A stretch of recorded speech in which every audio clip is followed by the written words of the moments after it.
ఒక ప్రశ్న. మనందరికీ కూడా గాంధీజీ గారి గురించి తెలుసు కదా, జాగ్రత్తగానండి. మనకందరికీ కూడా గాంధీజీ గారి గురించి తెలుసు. ఆయన మన దేశానికి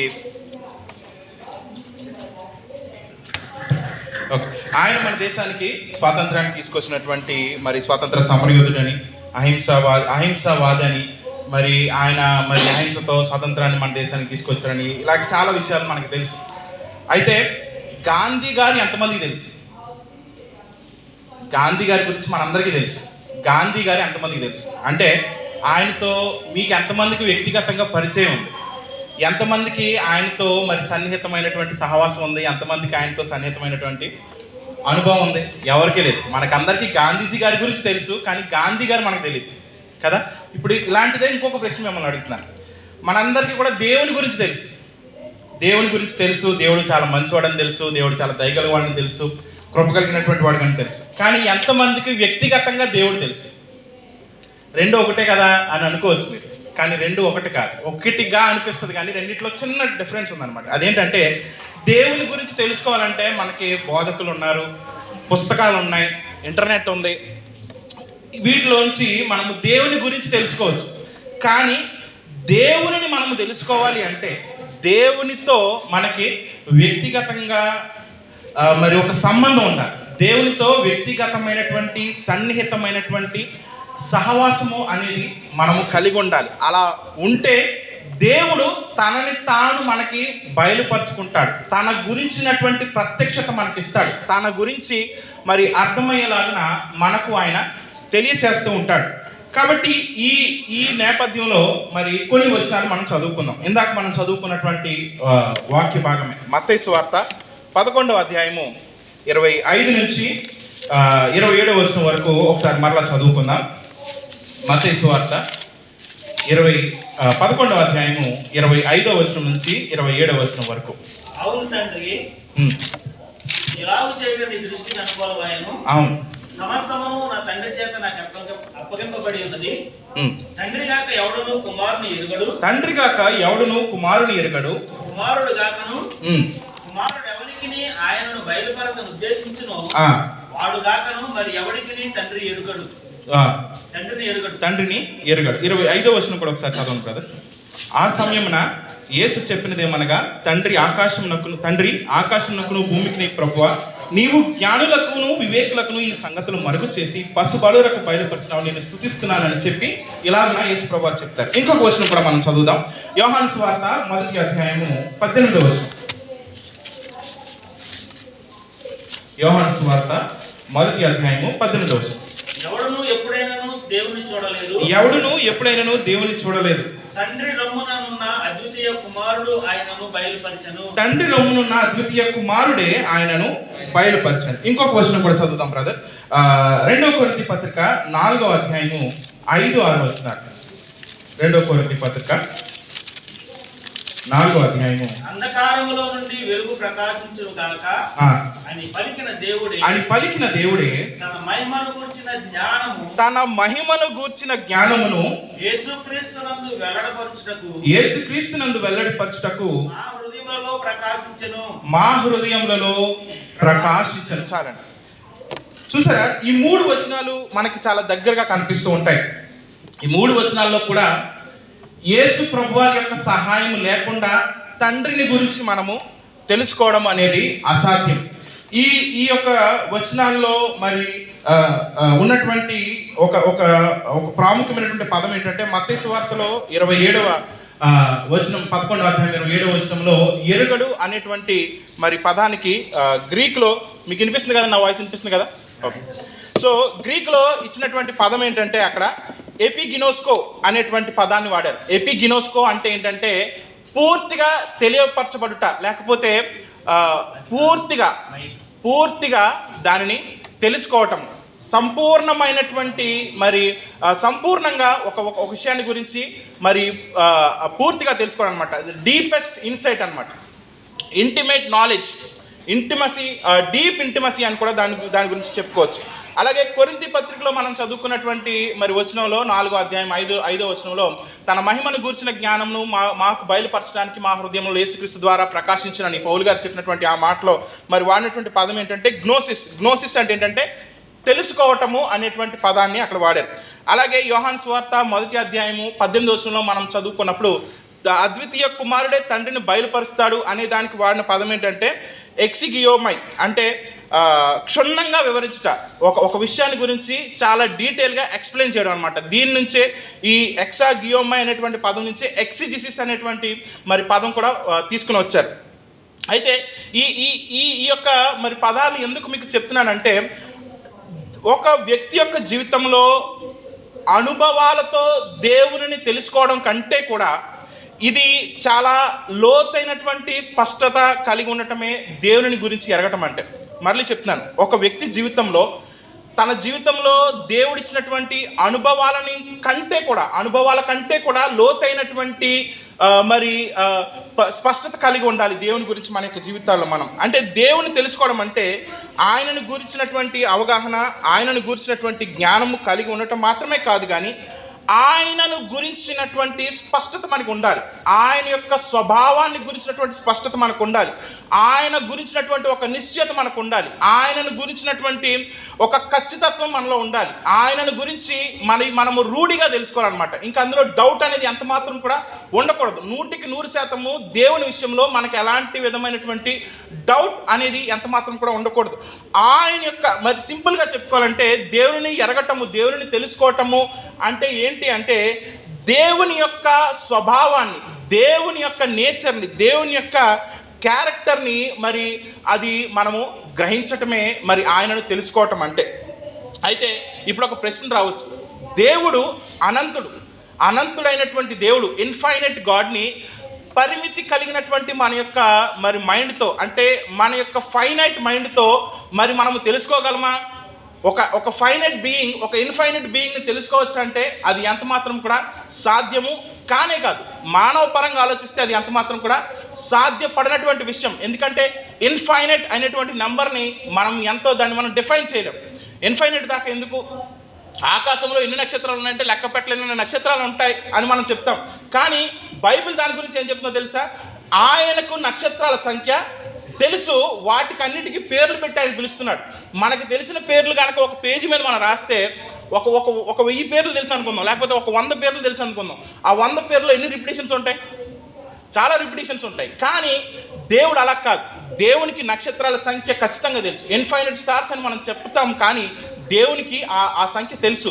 ఆయన వాటన్నిటికీ కూడా పేర్లు పెట్టి పిలుస్తున్నాడు అని బైబిల్ మనకు చెప్తుంది. కాబట్టి ఆ ఇన్ఫైనైట్ గాడ్ని ఫైనైట్ బీయింగ్స్ అయినటువంటి మనము తెలుసుకోవడము మరి మానవ పరంగా మనం ఆలోచిస్తే అది కష్టమే. కానీ బైబిల్ మనకు చెప్తున్నటువంటి సత్యం ఏంటంటే, కుమారుడు అయినటువంటి యేసుక్రీస్తు ద్వారా కుమారుడు మరి ఎవరికైతే ఆయనను బయలుపరచాలని ఉద్దేశించాడో వారు దేవుని తెలుసుకోగలుగుతారు అని బైబిల్ మనకి చాలా స్పష్టంగా చెప్తుంది. యోహాను సువార్త 1వ అధ్యాయం 18వ వచనంలో మనం చదువుకున్నటువంటి విషయం అదే. ఎవడునూ ఎప్పుడునూ తండ్రిని చూడలేదు, తండ్రి రొమ్మున ఆనుకొని ఉన్నటువంటి అద్వితీయ కుమారుడే ఆయనను మనకి బయలుపరిచాడు అనేటువంటి మరి వచనాన్ని అక్కడ మనం చూస్తున్నాం. కాబట్టి కుమారుడైనటువంటి యేసుక్రీస్తు ప్రభువు ద్వారా మనము దేవునిని తెలుసుకునేటువంటి అవకాశం మనకు ఇప్పుడు ఉందా? ఖచ్చితంగా ఉంది. బైబిల్ మనకి ఆ మాటను అది చాలా స్పష్టంగా మనకి తెలియచేస్తుంది. ఇందాక మనం చదువుకున్నటువంటి వచనం కూడా అదే కదా, తండ్రి కుమారుని ఎరుగుతాడు, కుమారుడు ఎవరికైతే తండ్రిని బయలుపరచను ఉద్దేశించుతాడో వారు తప్ప మరి ఎవరు కూడా తండ్రిని ఎరగరు. కాబట్టి యేసుక్రీస్తు ద్వారా తండ్రిని మనము తెలుసుకోవడము, దేవునిని మనము తెలుసుకోవడం అనేది మనకి సాధ్యమే. అనంతులైనటువంటి దేవుణ్ణి మరి ఫైనైట్ బీయింగ్స్ అయినటువంటి మనం అనగా పరిమితి కలిగినటువంటి మనము తెలుసుకోవడం సాధ్యం అంటే అది ఖచ్చితంగా సాధ్యమని బైబిల్ చెప్తుంది. అయితే ఎందుకు మనము దేవునిని తెలుసుకోవాలి? ఒక 4 విషయాలు మనం చూద్దాం ఈ ఉదయ కాలంలో. దేవునిని తెలుసుకోవడం అనేది మన జీవితాల్లో మరి అది ఎందుకు అవసరము, ఎలా మనము దేవుని తెలుసుకోగలుగుతాము, ఎవరు దేవుని తెలుసుకోగలుగుతారు, దేవుని తెలుసుకోవడం వల్ల మనకేం జరుగుతుంది, ఇలాంటి ఒక 4 విషయాలు మనం అర్థం చేసుకోవడానికి మనం ఈ ఉదయకాల సమయంలో ప్రయత్నం చేద్దాం. అయితే మొదటిగా ఎందుకు మరి మనము దేవుని గురించినటువంటి మరి అవగాహన కలిగి ఉండాలి? దేవుని గురించి ఒక స్పష్టమైనటువంటి, నిర్దిష్టమైనటువంటి, ఖచ్చితమైనటువంటి నిశ్చయత మనలో ఉండాలి. దేవుని గురించినటువంటి, దేవుని యొక్క స్వభావాన్ని గురించినటువంటి పరిపూర్ణమైనటువంటి ఆ యొక్క లోతైనటువంటి ఆ యొక్క మరి అవగాహన మనలో ఎందుకు మనం కలిగి ఉండాలి అని కనుక మనం ఆలోచన చేస్తే, యోహాను సువార్త 17వ అధ్యాయం 3వ వచనంలో యేసుక్రీస్తు ప్రభువు ఇలా చెప్తారు, అద్వితీయ సత్యదేవుడు అయినటువంటి నిన్నును నీవు పంపిన యేసుక్రీస్తును ఎరుగుటయే నిత్య జీవము అని చెప్తారు. చూడండి ఆ మాట, యోహాను సువార్త 17వ అధ్యాయము 3వ వచనం.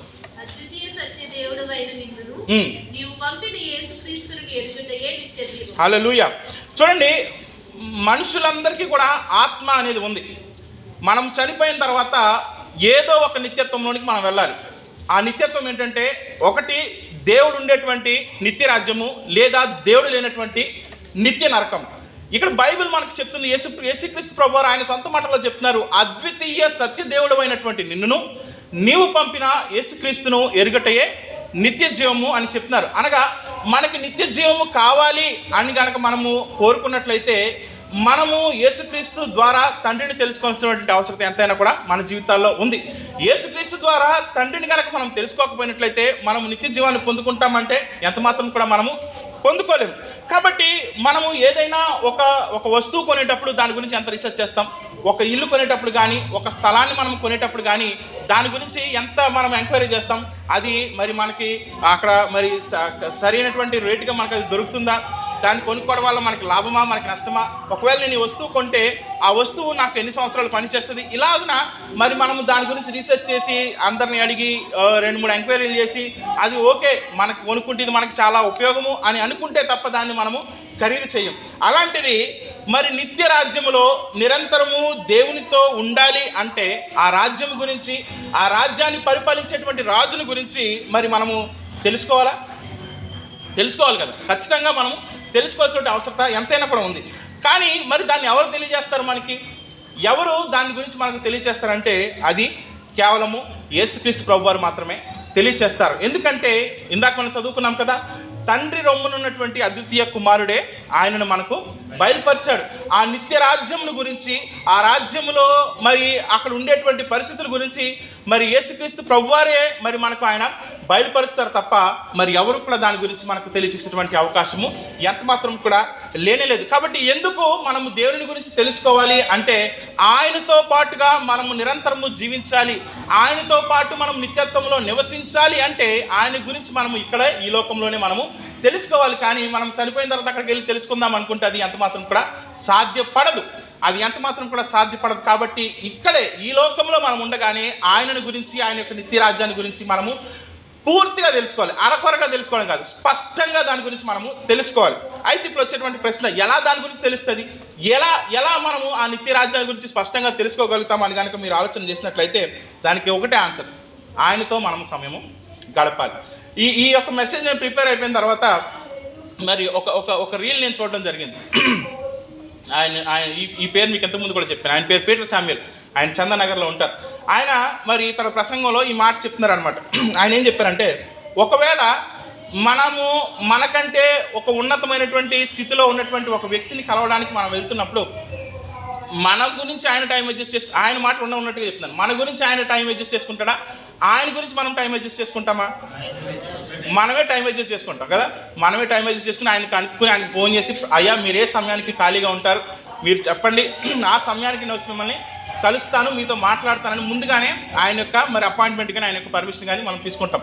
ఇక్కడ మరి మనం హాస్పిటల్కి వెళ్ళాలనుకుంటే ముందుగానే ఫోన్ చేసి మనం అపాయింట్మెంట్ బుక్ చేసుకుంటాం. మళ్ళీ అపాయింట్మెంట్ బుక్ చేసుకున్న టైంకి ఒక అరగంట ముందుగానే మనం వెళ్ళి అక్కడ మరి మనం వెయిట్ చేస్తూ ఉంటాం.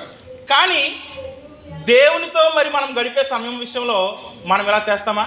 ఎంత మాత్రం చేయం. సర్వ సృష్టికర్త అయినటువంటి దేవుణ్ణి మరి మనము ఎప్పుడంటే అప్పుడు కలుసుకునేటువంటి అవకాశాన్ని దేవుడు మనకి ఇచ్చాడు. ఇంకొక ధన్యత ఏంటంటే, మనం ఏ టైం ఫిక్స్ చేసుకుంటే ఆ టైంకి ఆయన మనతో మాట్లాడడానికి ఆయన సిద్ధంగా ఉంటాడు. అయినా సరే మనం ఆయనతో మాట్లాడడానికి ఎంత మాత్రం కూడా ఇష్టపడేటువంటి వ్యక్తులుగా కానీ, లేకపోతే ఆయనకు ఆ టైం ఇచ్చేటువంటి వ్యక్తులుగా కానీ మనం ఉండకపోవడం అనేది మన యొక్క దౌర్భాగ్యం. అయితే ఇది స్పెండింగ్ టైం విత్ గాడ్, లేకపోతే దేవునితో సమయం గడపడం. యేసు ప్రభు వారితో సమయం గడపడం అంటే ఇది ఎలా సాధ్యం? ఆయన స్వరాన్ని మనం వినొచ్చా? ఆయన ఇప్పుడు ఫిజికల్గా మన మధ్య లేరు కదా, ఆయనతో ఎలా మనం సన్నిహిత సహవాసం చేయగలుగుతాం? ఎలాగా ఆయనను మనము మరింత డీటెయిల్గా తెలుసుకోగలుగుతాము, ఆయన స్వరాన్ని వినగలుగుతాము అని కనుక మీరు అడిగినట్లయితే ఖచ్చితంగా ఆయనతో మనం సమయం గడపవచ్చు, ఖచ్చితంగా ఆయనతో సన్నిహిత సహవాసాన్ని కలిగి ఉండొచ్చు, ఖచ్చితంగా ఆయన యొక్క స్వరాన్ని మనం రోజు వినొచ్చు. అది ఎలా అని మీరు కనుక నన్ను అడిగితే నేను చెప్పే సమాధానం ఏంటంటే ఇలా. బైబిల్ని దేవుడు మన చేతికి అందించింది. అందుకే నేను మరలా ఇదే విషయాన్ని మీకు చెప్తున్నానని మీరు నన్ను మరి విసుక్కున్నా పర్లేదు, ఎందుకంటే దేవుడు నాకు ఇదే చెప్పమని మళ్ళీ చెప్తున్నాడు కాబట్టి మరలా నేను ఇదే విషయాన్ని మరి మీ ఎదుట ఉంచాలని ఆశపడుతున్నాను. బైబిల్ని దయచేసి ప్రతిరోజు మీరు తెరిచి చదవండి. దేవుని యొక్క వాక్యము అనేది మన జీవితాల్లో చాలా ప్రాముఖ్యమైనది. చూడండి, దావీదు జీవితంలో జరిగినటువంటి ఒక అనుభవాన్ని మనం చూద్దాం. 65వ కీర్తన 1 నుంచి 5వ వచనం వరకు ఒకసారి చూద్దాం. చూడండి.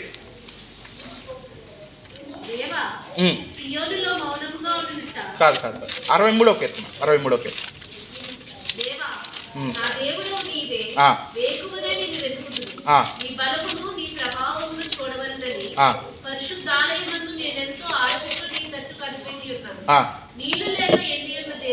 నీళ్లు లేక ఎండి ఉన్న దేశమందు నా ప్రాణము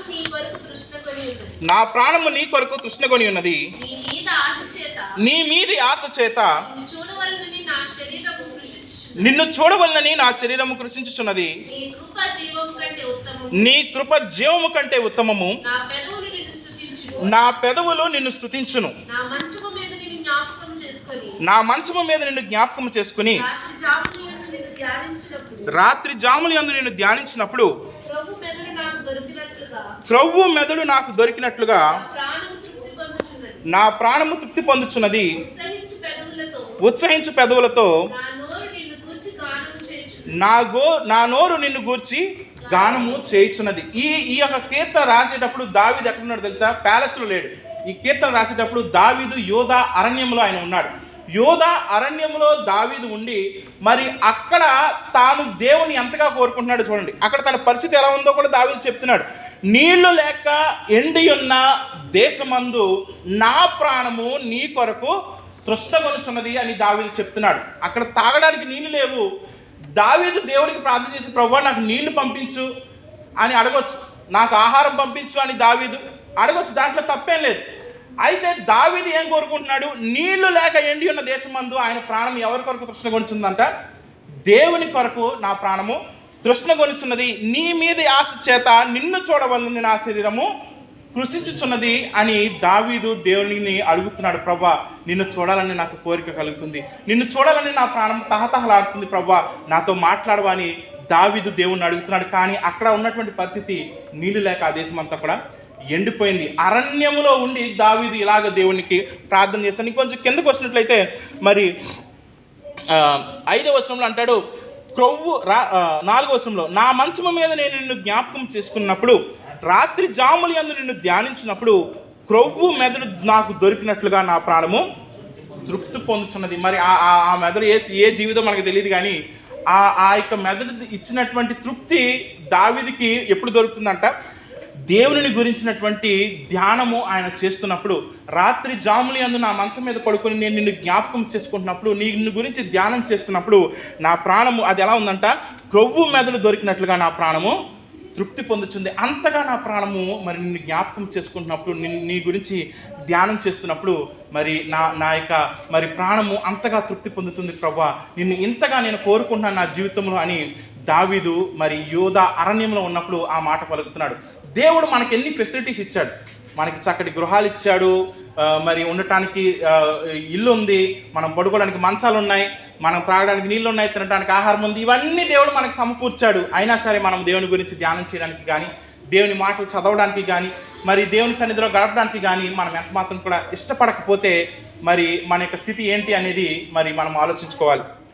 ఇక్కడ మరి ఎందుకు మనం బైబిల్ని అంతగా చదవాలి? ఇశ్రాయేల్ యొక్క చరిత్ర తెలుసుకోవడానిక? కాదు. మరి మన యొక్క మరి రోజువారీ యొక్క వాక్య భాగాన్ని కంప్లీట్ చేయడానిక? కాదు. లేదా మరి ఏదో ఒక వాగ్దానం దేవుడు నాకు ఇస్తాడులే అని ఆ వాగ్దానం కోసం బైబిల్ చదవాలంటే అందుకు కాదు. కానీ దేవుని యొక్క స్వరాన్ని మనము వినటానికి మనము బైబిల్ని మనము చదవాలి. దేవుని యొక్క స్వరము వినటం ద్వారా దేవుని యొక్క స్వభావము, దేవుని యొక్క నేచర్, దేవుని యొక్క క్యారెక్టర్, దేవుని యొక్క వ్యక్తిత్వం అనేది ఏంటి అనేది మనకి మరి దేవుడు అర్థమయ్యేలాగున, మనకు అర్థమయ్యేటువంటి భాషలో దేవుడు మన చేతిలో ఆ యొక్క బైబిల్లో ఆయన మరి మనకు అందించాడు. సృష్టి ఆరంభము మొదలుకొని మరి సృష్టి అంతమై నూతన సృష్టి ప్రారంభమయ్యేంత వరకు కూడా మరి దేవుడు తన యొక్క స్వభావాన్ని, దేవుడు తన యొక్క చిత్తాన్ని, మన పట్ల ఆయన కలిగి ఉన్నటువంటి ఉద్దేశాన్ని, మన కొరకు ఆయన కలిగి ఉన్నటువంటి ప్రణాళికని, మన పట్ల ఆయన యొక్క ప్రేమను, మన పట్ల ఆయన కలిగి ఉన్నటువంటి కనికరాన్ని, మన పట్ల ఆయన చూపిస్తున్నటువంటి దయను, మన పట్ల మరి ఆయన యొక్క గుణలక్షణాలు అన్నీ కూడా 66 పుస్తకాలు ఉన్నటువంటి బైబిల్లో దేవుడు చక్కగా రాయించి మన చేతికి అందించినప్పుడు మనము దానిని చదవకపోతే మరి మనం ఎంత దౌర్భాగ్యమో మరి మనము ఆలోచించవలసినటువంటి విషయం ఎంతైనా కూడా ఉంది. దేవుడు మరి మనతో మాట్లాడాలని ఆయన ఈ పుస్తకాన్ని మనకి ఇచ్చాడు తప్ప ఇది మరి మన ఇంట్లో మరి చర్చ అయిపోయిన తర్వాత మూసేసి ఒక పక్కన పెట్టడానికి కాదు. దేవుడు మన చేతికి 66 పుస్తకాలు ఉన్నటువంటి బైబిల్ని ఎందుకు ఇచ్చాడంటే ఆయన గురించి మనకి తెలియపరచడానికి బైబిల్ని మన చేతికి ఆయన అందించాడు. ఈ బైబిల్ని మనం చదవకుండా దేవుని గురించి తెలుసుకోవాలని చెప్పి ఇంటర్నెట్లో మనం వెతికేటువంటి పిచ్చి వాళ్ళం. మనం దేవుని గురించి చాలా స్పష్టంగా బైబిల్ మనకి తెలియజేస్తున్నప్పుడు ఈ బైబిల్ మనం పక్కన పెట్టి మరి ఆయన గురించి మరి ఇంకా మనం తెలుసుకోవాలని మరి లోకంలో కనిపించేటువంటి విషయాల్లో మరి దేవుని వెతుకునేటువంటి దౌర్భాగ్యం మనం. అది కాదు, ముందుగా దేవుడిని బైబిల్లో వెతకడం మనం ప్రారంభిద్దాం. బైబిల్లో దేవుడిని మరి దేవుడు తనని ఎలాగో తన ప్రజలకు ప్రత్యక్షపరుచుకున్నాడు, ఎలా వారి జీవితాల్లో జరిగినటువంటి అనుభవాల ద్వారా దేవుడు వారిని తనని తాను వారికి ఎలా ప్రత్యక్షపరుచుకున్నాడు, తనని తాను వారికి తన పట్ల వారి పట్ల తన కలిగి ఉన్నటువంటి ఉద్దేశాలను వారికి ఎలా బయలుపరిచాడు అనేది ఈ బైబిల్లో దేవుడు మనకు రాయించి అందించినప్పుడు మరి మన జీవితాల్లో కూడా ఆయన అలాగే పనిచేస్తాడు. ఆయన యొక్క వాక్కును మనము చదువుతూ ఉన్నప్పుడు, ఆయన వాక్కును మనము ధ్యానిస్తూ ఉన్నప్పుడు తనను గురించి మరింత ప్రత్యక్షతను ఆయన మనకి ఇచ్చేటువంటి దేవుడుగా ఆయన ఉన్నాడు. ఈ విషయాన్ని మరి మనం అందరం కూడా మరి చాలా క్లియర్గా అర్థం చేసుకోవాలి. ఇంకొక విషయం ఏంటంటే మరి 66 పుస్తకాలు ఉన్నటువంటి ఈ యొక్క బైబిల్ అనేది సంపూర్ణమైనది. కొంతమంది ఏమనుకుంటారంటే ఈ 66 పుస్తకాలు ఉన్నటువంటి బైబిల్ కంప్లీట్ బైబిల్ కాదు, దీనికి ఇంకా ఏదో యాడ్ చేయాలి, కొన్ని పుస్తకాలు దాచబడ్డాయి, అపోక్రిఫాలు ఉన్నాయి, లేకపోతే ఇంకొన్ని పుస్తకాలు మరి చరిత్రలో కలిసిపోయాయి, అవి దొరకట్లేదు అని అనుకుంటారు. కానీ కాదు, ఈ 66 పుస్తకాలు ఉన్నటువంటి బైబిల్ ఇది సంపూర్ణం. దీనికి ఏమీ కూడా కలపాల్సిన పని లేదు, దీనికి ఏమీ కూడా తీసివేసిన పని అంత మాత్రం కూడా లేదు. ఈ 66 పుస్తకాలు ఉన్నటువంటి బైబిల్ని దేవుడు మరి ఆయన 2000 సంవత్సరాలుగా దానిని భద్రపరిచి మన చేతికి చాలా మరి సురక్షితంగా ఆయన దాన్ని అందించినప్పుడు దీనిని మనం నేర్చుకుని మన తర్వాత తరాలకు దీన్ని మనం అందించవలసినటువంటి అవసరత ఎంతైనా కూడా మన మీద ఉంది. కాబట్టి ఈ యొక్క బైబిల్ మనకి దేవుని ఎలా పరిచయం చేస్తుందో చూడండి. ఆదికాండము 1వ అధ్యాయం 1వ వచనం మనం చూస్తే అక్కడ దేవుని మరి సృష్టికర్తగా మరి ఆదికాండము 1వ వచనంలో దేవుడు తనని గురించి తాను మనకి ప్రత్యక్షపరుచుకుంటాడు. ఆదియందు దేవుడు భూమి ఆకాశములను సృజించెను అని అక్కడ మరి ఆదికాండము మనకి దేవుని గురించి పరిచయం చేస్తుంది. అలాగే యోహాను మరి ఆయన మనకి దేవుని ఎలా పరిచయం చేస్తాడో చూద్దాం. యోహాను సువార్త 1వ అధ్యాయం 1వ వచనం మనం చూస్తే అక్కడ ఆదియందు వాక్యం ఉండెను, వాక్యము దేవుని యొద్ద ఉండెను, వాక్యము దేవుడై ఉండెను అనేటువంటి విధంగా యోహాను దేవుని మనకు పరిచయం చేస్తాడు. అలాగే మరి యోహాను పత్రిక 1వ అధ్యాయం 1వ వచనం మనం చూస్తే అక్కడ యోహాను ఇలా అంటాడు, జీవవాక్యమును గురించినది ఆది నుండి ఏది ఉండెనో, ఏది వింటిమో, మేమేది చూసిమో, ఏది నిదానించి కనుగొంటిమో, మా చేతులు దేనిని తాకి చూసెనో అది మీకు తెలియచేయుచున్నాము అని వాక్య రూపకంగా దాని ఆ యొక్క వాక్యాన్ని గురించి దేవుని గురించి మనకి వాక్య రూపకంలో వారు మనకు అందించారు. అలాగే యోహాను రాసినటువంటి ప్రకటన గ్రంథము 1వ అధ్యాయం 2వ వచనంలో కూడా మనకు చూస్తే అక్కడ కూడా యోహాను ఇలాగే రాస్తాడు. చూడండి, దేవుని వాక్యమును గురించి యేసుక్రీస్తు సాక్ష్యమును గురించి తాను చూసినంత మట్టుకు సాక్ష్యం ఇచ్చను అనేటువంటి మాట ఇక్కడ మనం చూస్తున్నాం. కాబట్టి వాక్యము అనగా మరి తెల్ల కాగితాల మీద నల్లక్షరాలు ముద్రించబడినటువంటి పుస్తకం కాదు, అది దేవుని యొక్క మాటలు, దేవుని యొక్క స్వరము.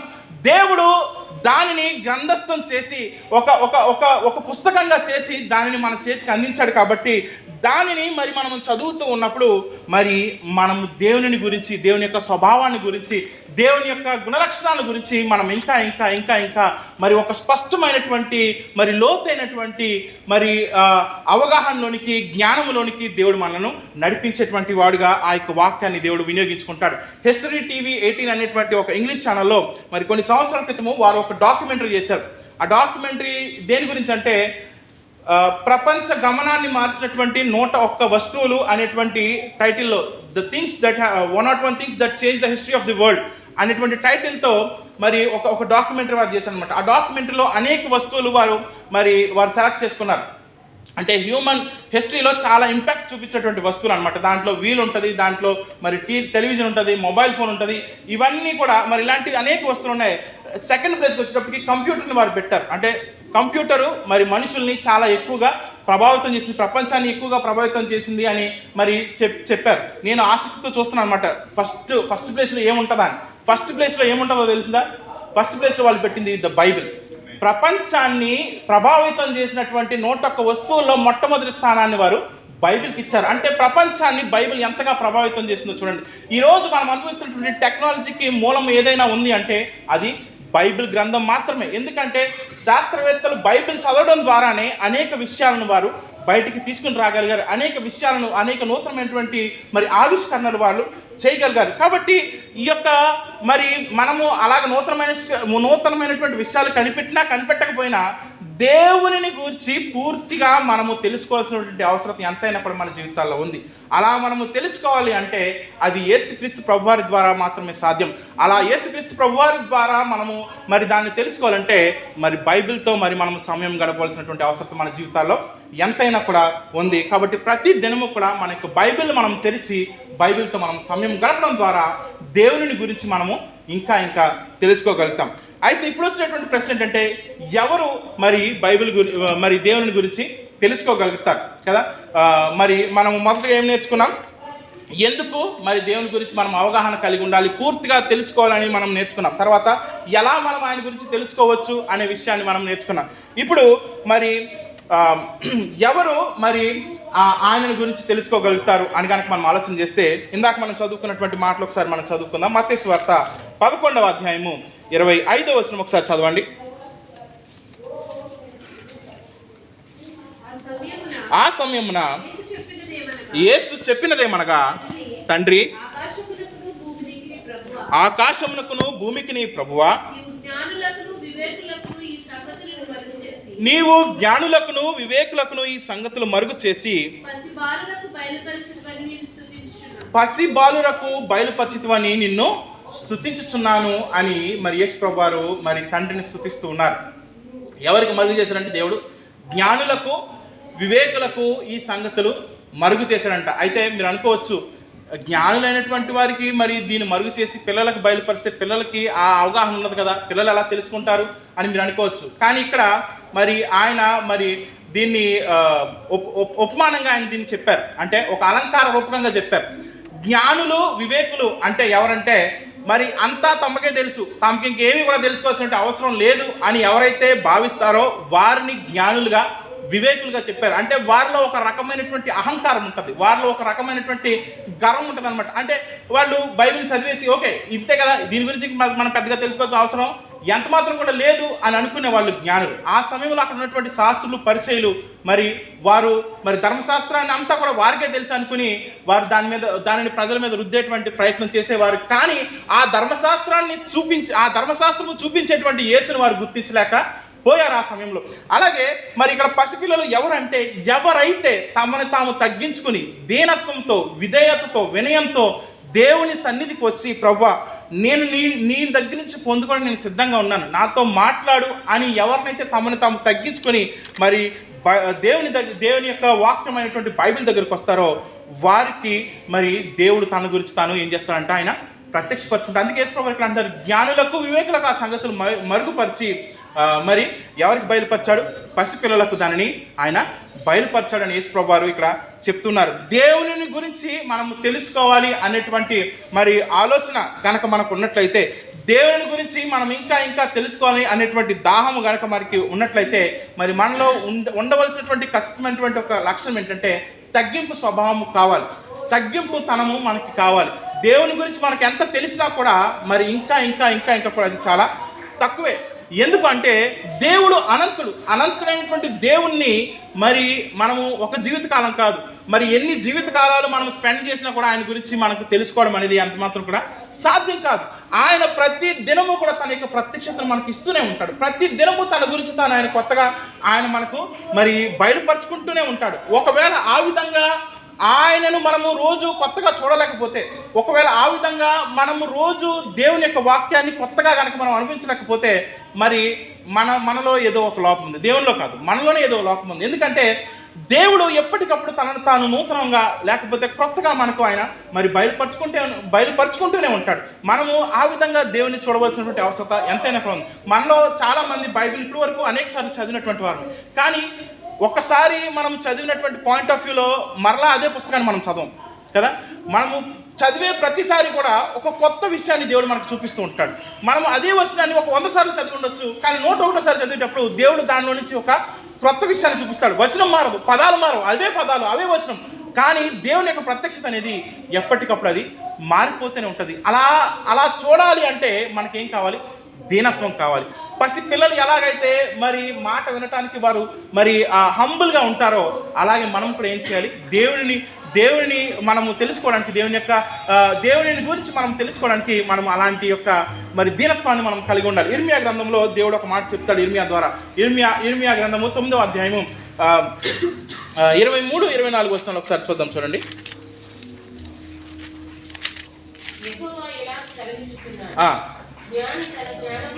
జ్ఞాని తన జ్ఞానమును బట్టి, సూర్యుడు తన శౌర్యమును బట్టి అతిశయింపకూడదు. ఐశ్వర్యవంతుడు అతిశయింపకూడదు. అతిశయించువాడు దేనిని బట్టి అతిశయింపవలనగా భూమి మీద కృప చూపుచు నీతి న్యాయములు జరిగించుచున్న యెహోవాను నేనే అని గ్రహించి నన్ను పరిశీలనగా తెలుసుకొనుటను బట్టి అతిశయింపవలెను. అట్టి వాటిలో నేను ఆనందించువాడునని యెహోవా సెలవిచ్చుచున్నాడు. చూసారా, ఈ లోకంలో మరి చాలామంది ఈ విషయాల్లో గర్విస్తారు. అదేంటంటే తమకున్నటువంటి జ్ఞానాన్ని బట్టి, వారు ఎంత తెలివైన వారు, వారి దగ్గర ఎంత నాలెడ్జ్ ఉంది, ఎంత మరి మేధాశక్తి అనే దాన్ని బట్టి అతిశయిస్తారు. లేదా తమ దగ్గర ఉన్నటువంటి బలాన్ని బట్టి, సూర్యుడు అంటే బలవంతుడు, తమ దగ్గర ఉన్నటువంటి బలాన్ని బట్టి మాకు ఈ బలం ఉంది, అధికార బలం ఉంది, మరి ధన బలం ఉంది అని చెప్పి అతిశయిస్తూ ఉంటారు. లేదా తమ దగ్గర ఉన్నటువంటి ఐశ్వర్యాన్ని బట్టి వారు అతిశయిస్తారు. కానీ దేవుడు ఏం చెప్తున్నాడు? వాటిలో మరి మనము అతిశయించకూడదంట. కానీ దేన్ని బట్టి అతిశయించుకోవాలంట అంటే అక్కడ చెప్తున్నాడు కదా, భూమి మీద కృప చూపుచు నీతి న్యాయములు జరిగించుచున్న యెహోవాను నేనే అని గ్రహించి నన్ను పరిశీలనగా తెలుసుకున్నట్టు బట్టి అతిశయించవలను. అట్టి వాటిలో నేను ఆనందించువాడును అని దేవుడు మరి చెప్తూ ఉన్నాడు ఇర్మియా ద్వారా. మరి ఎప్పుడు మనకు తెలుస్తుంది దేవుడు భూమి మీద కృప చూపిస్తున్నాడని, దేవుడు భూమి మీద తన నీతి న్యాయాలు జరిగిస్తున్నాడని, మరి ఆయనను బట్టి మరి ఆయనను మనం తెలుసుకుంటే, పరిశీలనగా తెలుసుకుంటే ఆయన మనల్ని బట్టి ఆయన ఆనందిస్తాడని మనకి ఎప్పుడు తెలుస్తుంది? బైబిల్ చదివితే మనకు తెలుస్తుంది.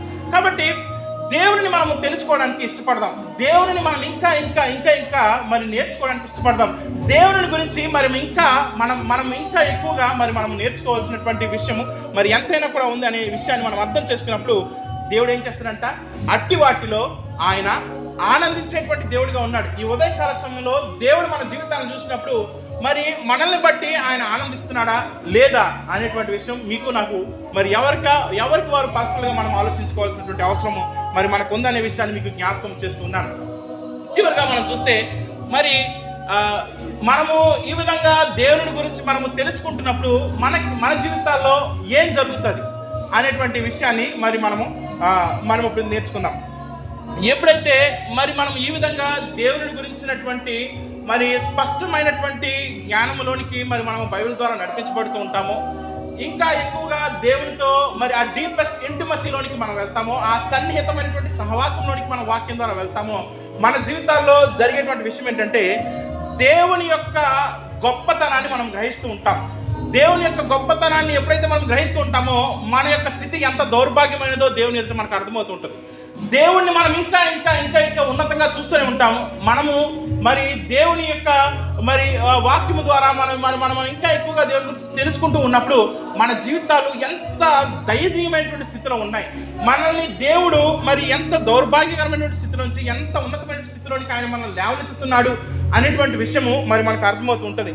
అలాగే అలాంటి గొప్ప దేవుని మన జీవితాల్లో మరి మనము ఎంతగా కోరుకోవాలి, ఎంతగా మనం ఆయనను ఆశించాలి అనేటువంటి విషయం కూడా మరి మనకు అర్థమవుతూ ఉంటుంది. అలాగే ఆయన తన కుమారుని ద్వారా మనల్ని ఎంతగా ప్రేమించాడు అనేటువంటి విషయము మనకి అర్థమవుతుంది. అలాగే ఆయన ఎంత పరిశుద్ధుడు, ఆయన ఎదుట మరి మనం ఎంత నీచమైనటువంటి అపవిత్రమైనటువంటి స్థితిలో మనం ఉన్నాము అనేది మనకి అర్థమవుతుంది. అలాగే మనము దేవుని ఎంతగా భయపడి ఆయనను ఆత్మతో సత్యముతో ఆరాధన చేయాలి అనేటువంటి విషయము మరి మనకి అర్థమవుతుంది. అలాగే దేవుని యొక్క రాజ్యము కొరకు మనల్ని మనము ఎలా సిద్ధపరచుకోవాలో అనే విషయం కూడా మనకు అర్థమవుతుంది. ఎప్పుడు అంటే మనము మరి యేసుక్రీస్తు ప్రభువారి ద్వారా బైబిల్ సహాయంతో మరి మనము దేవుని గురించి ఇంకా ఇంకా ఇంకా ఇంకా ఇంకా ఇంకా మనము నేర్చుకుంటూ ఉన్నప్పుడు చూడండి.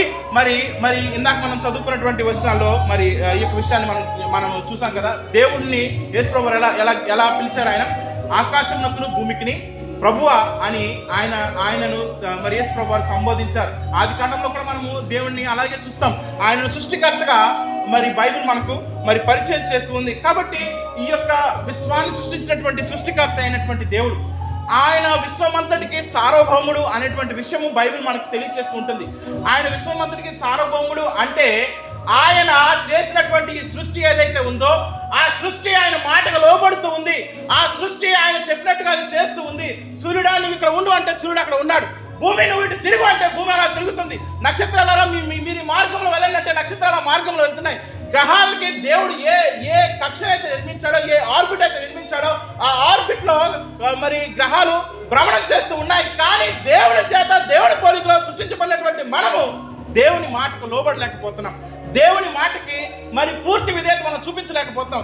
నిర్జీవమైనటువంటి సృష్టి దేవునికి లోబడుతుంది, కానీ జీవము కలిగినటువంటి మనము, దేవుని జీవాన్ని మనలో కలిగి ఉన్నటువంటి మనము దేవుని మాటకు ఏ మాత్రము కూడా మరి విధేయత చూపించలేని దౌర్భాగ్య స్థితిలో మనము ఉన్నాము.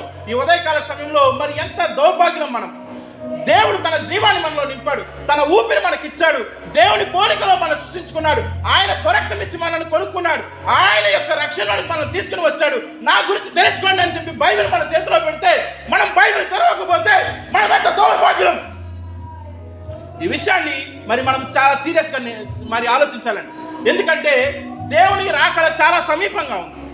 మీరు అనుకుంటారేమో మన చిన్నప్పటి నుంచి ఈ మాటలు చెప్తున్నారు, నేను పుట్టక ముందు నుంచి ఈ మాటలు చెప్తున్నారు, దేవుడు వస్తాడు దేవుడు వస్తాడు దేవుడు వస్తాడని. ఆయన రావట్లేదే అని మీరు అనుకోవచ్చు, కానీ ఆయన ఎప్పుడు వస్తాడో మనకు తెలియదు. ఆయన వచ్చినప్పుడు కనుక మనల్ని ఆయన చూసినప్పుడు ఆయన యొక్క స్వభావము, ఆయన యొక్క లక్షణాలు కనుక మనలో కనబడకపోతే, బైబిల్ ఎలా ఉండమని మనల్ని చెప్తుందో అలా మనం ఉండకపోతే ఆయన రాజ్యంలోనికి వెళ్తాము అనేటువంటి మరి ఆ యొక్క తలపు మీలోకి తీసేయండి. ఎందుకంటే ఒకసారి మునిగిపోయి ఒకసారి బాప్తిసం తీసేసుకుని ప్రతి వారం బలలో పాలు పొందేసినంత మాత్రాన మనం నిత్యరాజ్యానికి వెళ్ళిపోతాం అనుకుంటే అది మీ భ్రమ. దేవుడు మనకి బైబిల్ ఇచ్చింది ప్రతి దినము ఆయన పోలికలో మనల్ని తీర్చుకోవడానికి, ప్రతి దినము ఆయన పోలిక మనలో ఏర్పాటు చేయడానికి ఆయన బైబిల్ మనకి ఇచ్చి, ఈ బైబిల్ చదువుకోవడం ద్వారా నా పోలిక మీలో కలుగుతుంది, దీన్ని మీరు చదువుకోండి అని మనకి చెప్తే, దాన్ని మనం చదువుకోకపోతే, ఆయన గురించి మనం తెలుసుకోకపోతే ఈ లోకంలో మరి మన జీవితాలకు ఏమాత్రం కూడా మన యొక్క రక్షణ ఉపయోగపడేటువంటి అవకాశం ఎంత మాత్రం కూడా లేనే లేదు. కాబట్టి ప్రియా దేవుని సంగమా, దేవుని మాటకు మనం లోబడదాం, దేవుని యొక్క చిత్తానికి మనం అప్పగించుకుందాం. దేవుడు మరి ఆయన నీ కొరకు నా కొరకు తన యొక్క స్వరక్తాన్ని ఆయన చిందించి ఆయన యొక్క తన ప్రేమను తెలియచేయడానికి తన ప్రేమ కథగా ఈ పుస్తకాన్ని మనకి ఇచ్చాడు. చరిత్రలో ఇశ్రాయేలు ప్రజల యొక్క చరిత్ర చదువుతున్నప్పుడు వారు ఎన్నిసార్లు దేవుణ్ణి విడిచి వారు వెళ్ళిపోయినా మరలా వారిని పిలుస్తూనే దేవుడు అనేవాడు, నా దగ్గరికి రండి, నా దగ్గరికి రండి, నేను మిమ్మల్ని క్షమిస్తాను, నా దగ్గరికి రండి, ఇదిగో నేను మిమ్మల్ని ఎంతలా ప్రేమిస్తున్నాను, నా దగ్గరికి రండి, నా దగ్గరికి రండి, నా దగ్గరికి రండి అని ఆయన బ్రతిమాలుకున్నాడు తన ప్రజల్ని. కాని వారు దేవుని మాట వినలేదు, దేవుడిని తృణీకరించారు, దేవుని యొక్క ఉగ్రతకు వారు గురైపోయారు. దేవుడు మనల్ని తన యొక్క సొంత రక్తంతో ఆయన కొన్నాడు, డబ్బులు పెట్టి కాదు, తన సొంత రక్తంతో మనల్ని కొన్నాడు. పేతురు అంటాడు, మీరు క్షయమైపోయేటువంటి వెండి బంగారముల చేత మీరు విమోచించబడలేదు, కానీ అమూల్యమును నిష్కలంకమునకు గొర్రెపిల్ల రక్తము ద్వారా మీరు విమోచించబడ్డారని చెప్తాడు. ఆ అమూల్యమైనటువంటి రక్తాన్ని మరి మనం కలిగి ఉన్నామని చెప్తూ మన జీవితాల్లో ఎలాంటి మార్పు కనుక లేకపోతే, దేవుని గురించి తెలుసుకోవాలనేటువంటి ఆశ మనకు లేకపోతే, దేవుని గురించి తెలుసుకోవాలనేటువంటి కోరిక మనలో లేకపోతే మన యొక్క జీవితాలు వృధా మాత్రమే, నిత్య నరకానికి మనం వెళ్ళిపోతాము. కాబట్టి ప్రియ దేవుని సంగమా, ఆయనను మనము సొంత రక్షకునిగా మరి స్వీకరించినటువంటి మనము ఆయనను గురించి ప్రతి దినము తెలుసుకోవడానికి మన జీవితాల్లో మరి ఈరోజు ఒక నిర్ణయం తీసుకుందాం. మీరు కనీసం 5 నిమిషాలు చదివినా పర్వాలేదు, 2 నిమిషాలు చదివినా పర్లేదు, 1 నిమిషం చదివినా పర్లేదు, బైబిల్ని దయచేసి చదవండి. మీరు 1 నిమిషంతో ప్రారంభించండి, దాన్ని దేవుడు ఎలా ముందుకు తీసుకెళ్తాడో మీరే మీ జీవితాల్లో చూస్తారు. ఒకవేళ ఇక్కడ ఇంకా ఎవరైనా రక్షణ లేకుండా ఉన్నట్లయితే మీకు దేవుడు ఈరోజు ఇస్తున్నటువంటి ఆహ్వానం, ఇదిగో ఆయన తలుపు దగ్గర నుంచి తడుతూ ఉన్నాడు. మీరు ఎప్పుడు తలుపు తెరుస్తారా అని ఆయన ఇంకా తలుపు తడుతూనే ఉన్నాడు.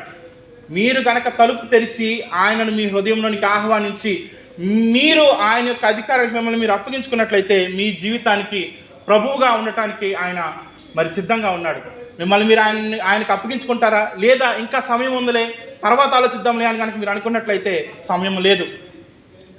ఈ రేపు ఏం జరుగుతుందో నీకు తెలియదు, ఒక క్షణం తర్వాత ఏం జరుగుతుందో నీకు తెలియదు. కాబట్టి ఇప్పుడే నీ జీవితాన్ని దేవునికి సమర్పించుకో. ఇది బలవంతం కాదు, దేవుని యొక్క ఆహ్వానం మాత్రమే. వాక్యం మనం చదువుకున్నాం కదా, తండ్రి తప్ప కుమారుని ఎవడు ఎరగడు, కుమారుడు ఎవరికైతే ఆయనను బయలుపరచ ఉద్దేశించుతాడో వారు తప్ప తండ్రిని ఎవరు కూడా తెలుసుకోలేరు. ఈ అవకాశము దేవుడు అందరికీ ఇచ్చాడు. మొన్న నేను సుధీర్ మాట్లాడుకునేటువంటి విషయం ఇదే. దేవుడు తన చిత్తము ఏంటంటే అందరూ కూడా రక్షించబడాలనేది దేవుని యొక్క చిత్తం.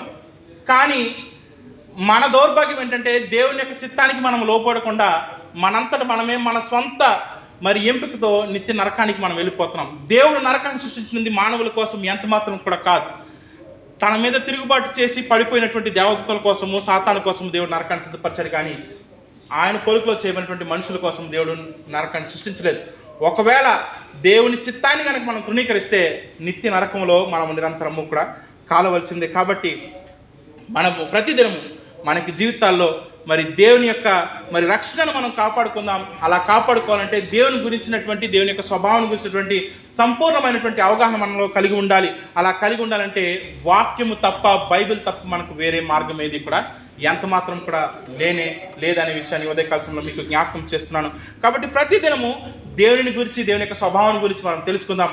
బైబిల్ని మనం చదువుదాం, ఇంకా ఆయన పోలికలోనికి మార్చబడదాం, ఇంకా ఆయన గొప్పతనాన్ని తెలుసుకుందాం, ఇంకా ఆయనను మరింత ఎక్కువగా, మరింత మరి ఘనముగా మన యొక్క జీవితాల ద్వారా ఆయనను ఆరాధిస్తూ ఆయనను మహిమపడదాం. రక్షణ అయినటువంటి వారు ఒకసారి ఈ యొక్క విషయాన్ని గురించి ఆలోచన చేయండి. ఒకవేళ మీరు ఈ రోజు కనుక చనిపోతే మీరు ఎక్కడికి వెళ్తారు? ఇది దేవుడు మీకు వేస్తున్నటువంటి ప్రశ్న. ఈ మాటలు దేవుడు మన వినికిడిలో దీవించి ఆస్వాదించును గాక. ఆమేన్.